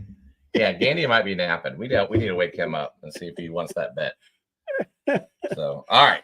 So we go across just like we do on the show. Right. So no, we don't know what A and B is. Right. So let's grab whatever. All right. We'll do this one first. All right. All right. Go ahead and smell it and taste it.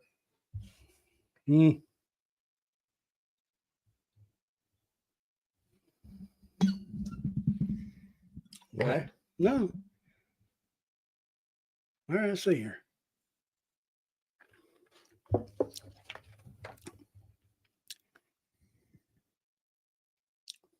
It's not bad.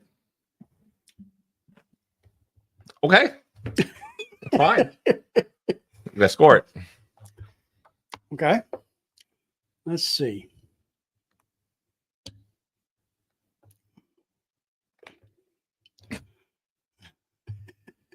I'm afraid what you're giving me. What? I'm just saying. Are they all the same? So no, they're not all the same. I just tasted this. Okay. All right. Let's put this back. Okay. I'll grab from the other one. Grab that. Okay. Oh. What the fuck is that? I'm not even going to score that bitch. I give it a 0. No, hold on. Hold on. What? Just nose it. And you got to taste it. I did nose it. Okay. I don't want to taste You got to taste. I'll taste it with you. Go ahead. Go ahead. Oh, you taste it I first. hold on. Just go. Oh my God. Oh shit.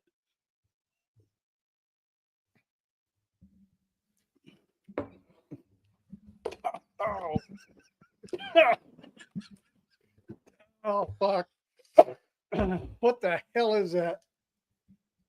Is that Malort or something? No, it's not Malort. It's a bourbon. Oh my God. Hold on. I'll tell you what it is. Hold on. God, that was horrible. I'm going to tell you that I got the bottle right here. I bought it over the weekend. Why would you buy that? What are you talking about? Why would you buy that? Why would you spend anything? Oh God. I brought it back, people. Oh hell no. This Oh is what we have talked about. I said, "F it, we're going to buy it, and I'm going to give it to Jeff." God, I've had it before with the. So just so you know, the other one, which you said it was okay or whatever, Yeah, it was okay. is Jeff Creed. I wanted to see as a punishment pour which was worse, and now we have a new champ. God, that is horrible. That is fucking horrible. By the way, 2020 gold medal of what? If you watch this on replay, you're gonna notice I I didn't taste any of this shit. I figured. Well, obviously because I'm still happy. You didn't see my mood change. That shit. Oh my god, that was great. I had that at the Guys, Kentucky Bourbon Festival, and I had to turn away so they could not see my reaction to it because I gagged. so I want to show you guys this. This is just effing stupid.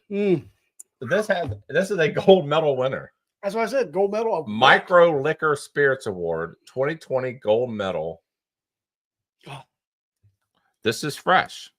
It's actually called a bourbon. I'm telling you, it's a bourbon. It is 95 proof gold medal. Oh God.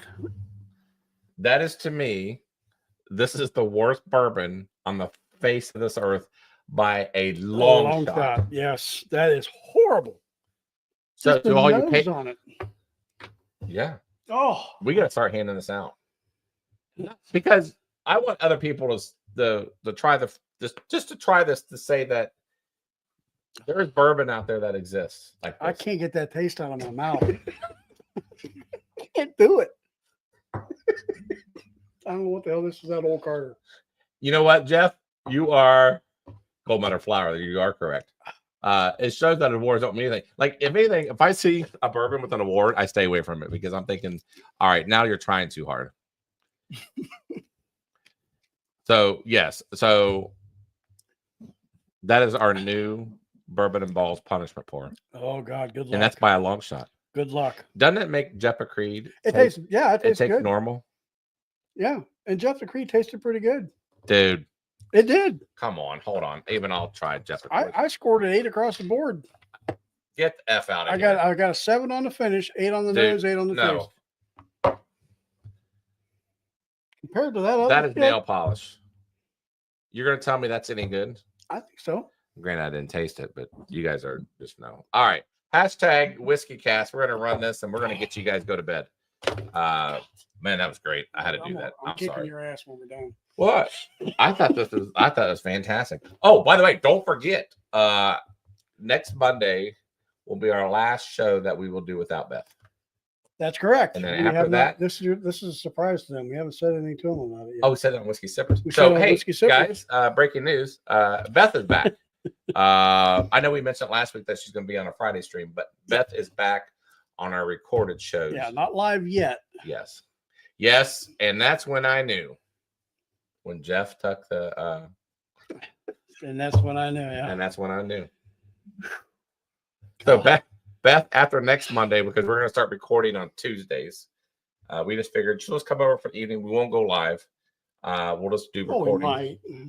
It depends on what happens. Yeah, depends on. I doubt it, but Yeah, I doubt it too. we'll do recorded shows on Tuesdays, and then we'll get them ready for the following Monday. So this will be the last Monday, just as two knuckleheads. Yep. As As far as Torp's question, Rob is no longer with the show. He left. on yeah, his other own reasons, accord. and Yep. he's still in the intro and all that kind of stuff. So whether perhaps down the road, you never know. Yeah.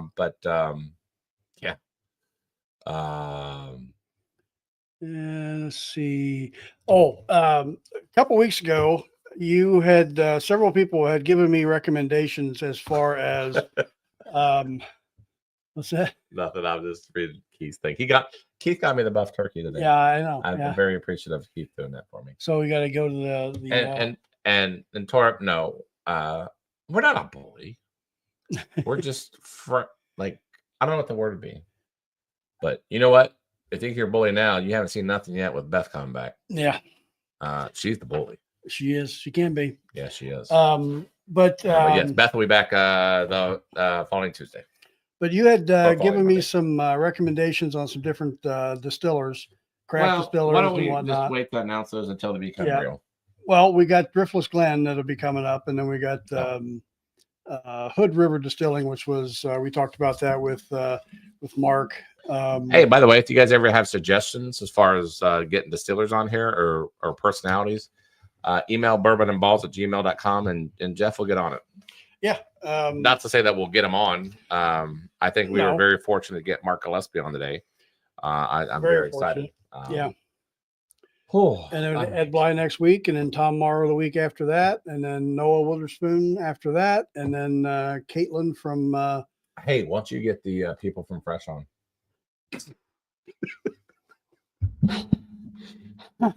I would be afraid of how that show would. Maybe we can do our first barrel pick with them. Oh no! Could you imagine if we did a barrel pick with them? No. Holy fuck! We would go to the barrel pick and we'd be like, I know we're supposed to pick one of the 6 barrels that you gave us, but we don't want any of them. We're sorry, we're leaving. You pick. Yes, exactly. Holy hell! All right, we're gonna give this this sample away. Let's do this, and people can go to bed. And we've taken up most of their time anyway. So I do appreciate those who stayed on. I hope you guys had fun tonight. Yeah. I really do. It means a lot for you guys to be on with us, and I hope you learned as much as I did. And this was the first time we have been able to simulcast over on LinkedIn tonight. So no one cares. Okay, well, unless they're looking for a job. We had some viewers on LinkedIn, so that's all right. Oh, we did? Yeah, we did. Oh, yeah. We did? Yeah. Oh, well, good for you. All right.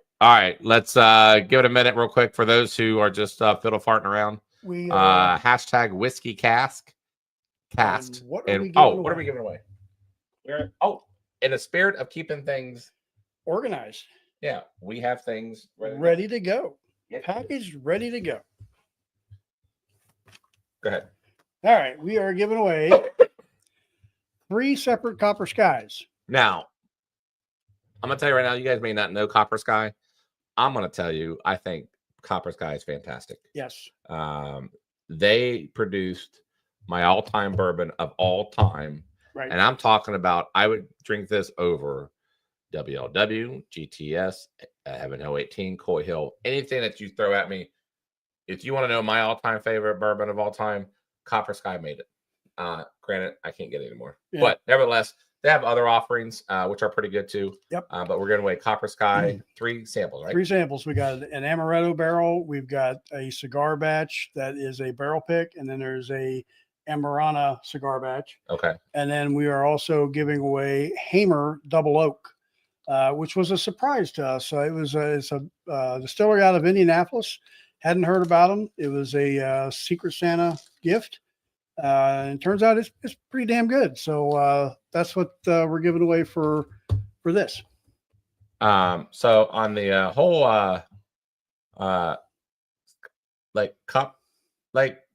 I remember someone telling me that Copper Sky is gone, but then I heard that they were only gone for a minute. So I'm not sure how accurate that is, because you still could buy stuff from Copper Sky, and unless they didn't update their website, they're still open. They were shut down, to my knowledge, for about a month or so. And I know on their Facebook, it turned into a whole thing. So I don't know if they're actually shut down. I could be totally wrong. But anyways, they look active to me. So you should get them on.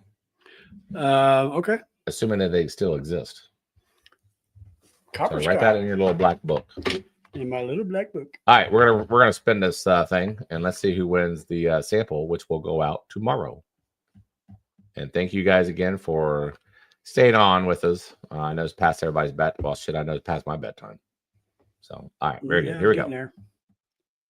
The winner is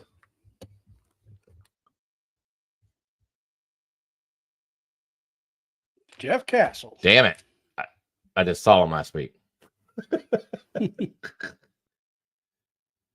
Gandy got a bottle from Copper Sky in the alley from a guy pretty shady. I don't know what that's about. Congrats, Jeff, for you write Jeff's name on this? Yes, I did. Cool. West Fork, Indy. Is that what you're talking about for the A distillery that you want me to contact? I don't know. Write that I down. know there's Leaper's Fork, but I didn't know there was West Fork. Did we say Gandy's back on here, or did he go to bed? Because I wanted to ask about the tattoo. If not, we'll talk about it next week. Yeah. But I would really entertain that bet. Get the judge on my ass, and he can get new riff. But you know, the judge on my ass would be a lot harder, and it would hurt than the new riff. Well, yeah, you get that whole head right there. You know. What about the McBrayer emblem, the MB? No, you got to get the head. You got to get the. I'm gonna put a guy on my ass, and then Gandy gets to put You're water. Gonna get that old guy right there. And Gandy gets to put new riff. A new riff. Who's fair in that? Who wins that bet? It's your bet. Well, I'm just saying, like, it's not even. Like, that's not like fair. I gotta talk to Gandy. Yeah, you gotta talk to Gandy because I mean, we see you said you get the McBrayer. You know what's funny? I think if I end up getting a McBrayer tattoo, I think Bill McBrayer would be like, "All right, dude, you're good for a minute, but now you're now you're weird. Yeah, now you're weird, and you're going to crazy land, and you're no longer involved in any of my more conversations." And then he just, you know, I'd be like, "Time out." Yeah, exactly. Yeah, you'd be like, "I'm not part of him." What William Hall said, West Fork is Hammer. Oh yeah. Right. Okay. Sorry. Where'd that other giveaway go for the 21090 has all the picks, never any left. Hey, which by the way, 21090 has a barrel pick, I think on Friday of OCD. Yeah, OCD. I'm gonna get Glens Creek. Yeah, I'm gonna give me one. Yep. Where did that other giveaway go? Here it is. See, Gandy, you do what? We are Dave, don't be kidding me, dude. Don't get us all excited. We're gonna have a tattoo live stream. Oh hell! Get like a tattoo artist on here, and then we all just. I know a tattoo artist. Oh, this could turn into something. It might. Yeah, I would do it. I would do it for this channel. If I'm being honest, I'm not gonna put the judge on my ass. Like seriously. What would you do? What would you put on there? No, I go with the judge. I actually would like to have the emblem, the MB. That's more presentable. Not on my ass. But WMB. He's got an emblem. H. Got the C in the middle. Yeah. Why can't I do that? Well, you could, but you said you were going to get the judge on your ass. And okay, I might have been the judge. Yeah. Anyways, Dave, if you agree that we'll do a live stream and we'll all get tattoos, and that will be one hell of a live stream. And yeah. So, but hey, 21090 joined us. Hey, hello, 210. Thank you, buddy. We got one more giveaway here. This we will use the same hashtag. Sounds good. This is a Weller Special Reserve and Weller 107 and some coffee. This is that bourbon pecan. Oh, have anybody in the chat room, and be honest, I don't really care. You're not gonna hurt my feelings, but anybody in the chat room have tried my coffee that I sent out to some of you all, and those who are on Patreon, that shipment will go out this weekend for those who have not gotten what tore up. What just say it's a tattoo of Santa. It looks like a tattoo of Santa. But people are gonna wonder why Santa's on my ass. Still. You know what I'm saying? Like I'll put him on my lap or my leg. What about my calf? Okay. All right. I can put the judge on the back of my calf. Okay. And then Gandy could do new riff, and Dave can obviously. Well, Gandy's has got to be a tramp stamp. Okay. Well, it's got to be that new riff. And then Dave apparently will get a tattoo of copper and cast. A lot about that. Okay. You know what I'm saying? Well, if that's the case, we'll get. Oh, awesome! Cool. Matt B said the coffee was awesome. Thanks for sharing it. Cool. Nice. Thank you. Shauna said the coffee was great. Shauna liked it. Nice. Rye guy. Nice. Awesome. The coffee is solid to 2 bags, 1 pot from. Oh, okay, cool. Honest. So this month was I did bourbon pecan coffee. Right. Yep. Next month I might do like a vanilla almond. I was thinking. But anyways, everybody in Patreon will be getting it. Yep. Samples and all that we stuff. got a Patreon drawing tonight too. Yes, and then we have a new announcement. We're not ready yet for our Patreon. We're gonna have another tier opened up. Yes. That's gonna include like premium birthday pours. Yes. but we're not ready yet. Nope. All right. We going to do another drawing? Yep, we're going to do this Weather Special Reserve and Water 107 and the coffee. Right now? Right now. All Do right, it now. hold on. Those who are still on, hold on. Oh, shit. Hold on. Yeah, we're drawing now. There we go. Choose live stream. Hashtag WH Cat. on my ass.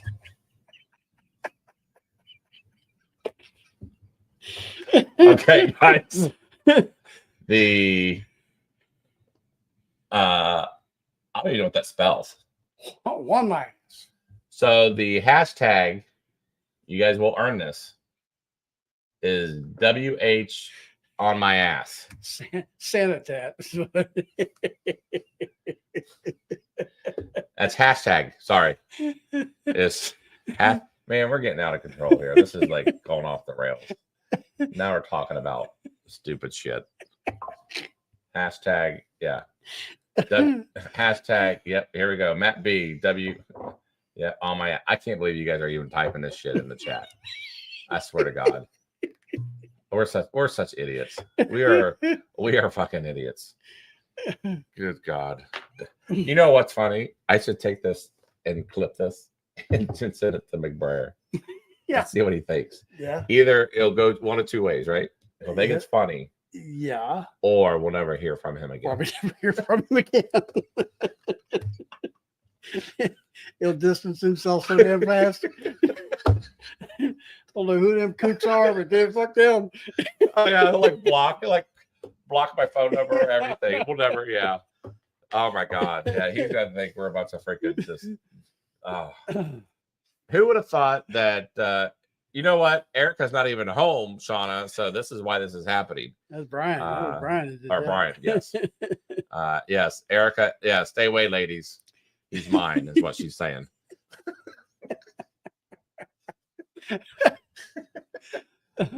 Oh my God. All right, yes. No doubt that. All right. That Tater No, sticker hold will- on. Torp, it does not say who is in my ass. Oh my God, it does. If you separate it, it just says who's in my ass. Who's in my ass? Oh shit.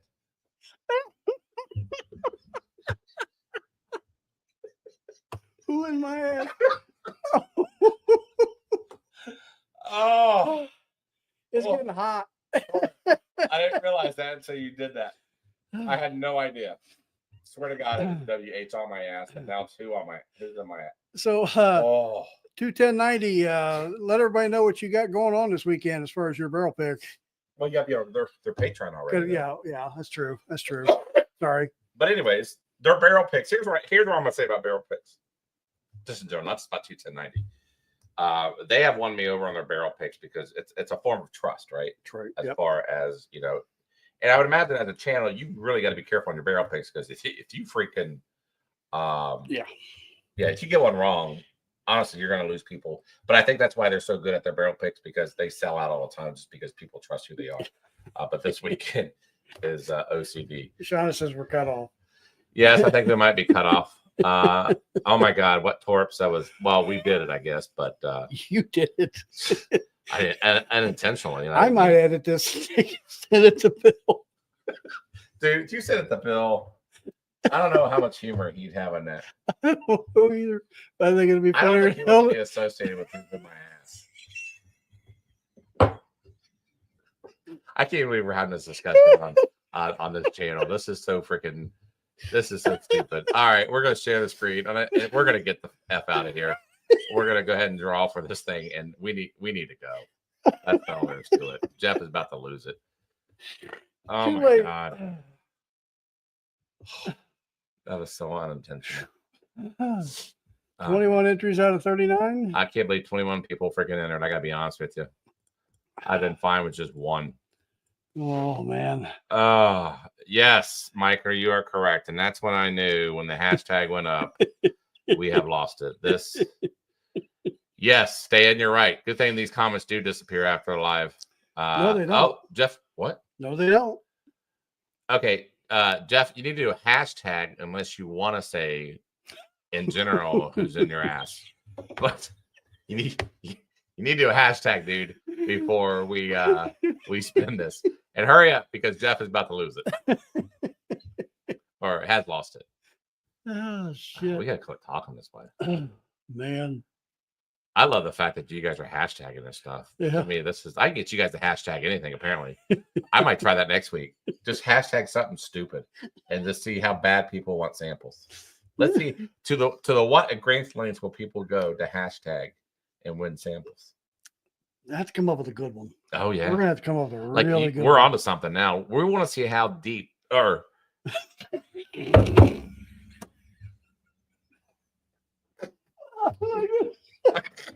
we want to see how far you guys will go to hashtag something to get samples. That's all I'm saying. Oh, let's get this going. Good God, this is a train wreck. All right, let's go. Oh my God, here we go. Woo. You guys get You sharing the screen? yeah. Okay. Oh my God, this was Miker. oh my God, of all people. All right, so Mike, you win, and you already have this stuff, but you're gonna get some 107 special reserve, and I guess probably more importantly the coffee. Yep. Do we have your address, That's Miker? how I knew. Send us an email, Miker, just in case. Yeah, we I don't don't have. think we do. Yeah, bourbonandballz@gmail.com. Send Yes. us your address, and we'll get this out to you. Oh God! Wow. All right. Well, I'm so glad Mark Gillespie has signed off, and I hope he's not watching anymore. So, all right. But hey, that was a hell of a show. That was a hell of a show. I hope you guys watched it. Those who did not, maybe came on a little late. I would honestly strongly recommend to go back and watch his episode or his Q&A, whatever. You guys had great questions. Yeah.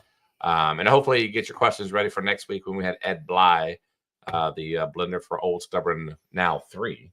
If you guys watch our show, you know how well we like Old Stubborn 2. And Old Wagner, I think is his other release. Oh, really? We'll talk about that. Yeah. So, Yeah, he's got another release. and his history with Uncorked or Wild Turkey. He sold, what was it? He was the #1 single barrel reseller Yeah, in Wild Turkey. in Wild Turkey. Awesome. So we'll talk to him about that next week on Thursday, and then next Thursday, and then we'll have a show for you guys on Monday. But after that, it's done with us too. We'll bring Beth back. So hopefully we have a lot of things coming for you guys that you guys enjoy. But again, this is your guys' channel. Sorry that it went off the rail that it did. You guys have suggestions because we do get them in. Emails at Bourbon and Ballz, and we like to hear from you guys as far as how we can improve the show, because this is your show ultimately. Yep. It always is, always will be. So until next time, guys, thanks for joining us, and we will see you guys next week. Yeah. All right. Cheers, guys. I'm Jeff. They know, believe me, I promise you, they know who you are. He's who's in my ass. Will you quit with No, that? he's not in my ass. Will you quit? God, shut the hell up.